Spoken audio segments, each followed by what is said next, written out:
I've been doing this for 8 years professionally, and just over the past 2 years, my name's like really starting to like stick with people. So I finally started locally making a name for myself. I just love music. My uncle was a DJ. He did weddings. He didn't do any kind of bars or clubs, but I would go out on gigs with him when I was 11, 12, 13, just helping out, and it was the coolest thing in the world. Like we could talk on a microphone and play music.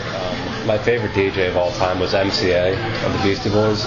I always loved the mixes he made and his approach and just what he did. And he really he helped bring rap and rock together and create like a whole new genre of music that brings the best of both worlds. With the very first tape my dad ever gave me when I was 5 years old, it was the Beach Boys' Greatest Hits. And I just, every day, as soon as I got home from school, I had one of those little Walkmans, I would just listen to it all the time.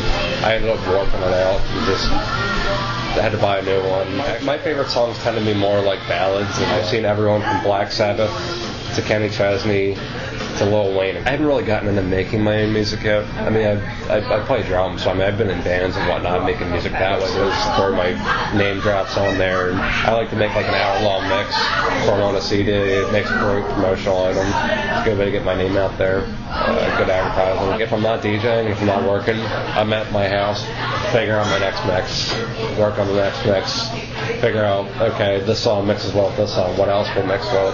Yeah, I'm always doing something. That most of the time I'm working on planning weddings, so that's my life, work. That's all I do is work. There's not much downtime. It's going to kill me one day, but getting up, getting dressed, ready to go, driving, however far away I got to go. Sometimes it's 10 minutes down the road, sometimes it's 2 hours. So get there, set up if I'm providing a sound for the ceremony, set that up, there's cocktail hour music, introductions, just a lot of setting up. It's always frantic the day of a wedding. You don't want to screw up someone's wedding day. I know I'm going to be fine. It's just like until I get started, then I can take that deep breath and then it's I'll do the ceremony, cocktail hour, straight to reception, rock the house, pack up, go home. So do it all again the next day. I also did Villanova University's homecoming a couple years ago. It was like 8,000 people. Another one of my favorites was Henderson High School's senior prom that I just did last year. It was at the National Constitution Center in Philly. Like Independence Hall was my backdrop, and just we set up like a mega show. There were 6 speakers, all kinds of lights. I mean, we turned the place into a club, and like they were jumping so hard you could feel the ground shake. I mean, if I'm working a bar or a club, it's like I get to go play music, usually drink some free beer, dance for the cool light show, see people I know and love, and at the end get a paycheck. The good thing about DJing, it's recession proof, and there's money to be made. When people are depressed, they want to go to a bar and drink, and they want entertainment. People are always going to get married. They want entertainment most of the time.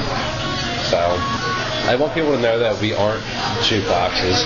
We're not your personal iPod. Like everybody says, oh, DJing, anybody can do it. You're just playing one song after the other. Well, it's not just that. It's beat match, and it's figuring out what songs work best with other songs. It's slowing down or speeding up songs to make sure it matches up with the next song. I mean, it really is an art. Like, you can't just play one song after the other. It's all about reading a crowd.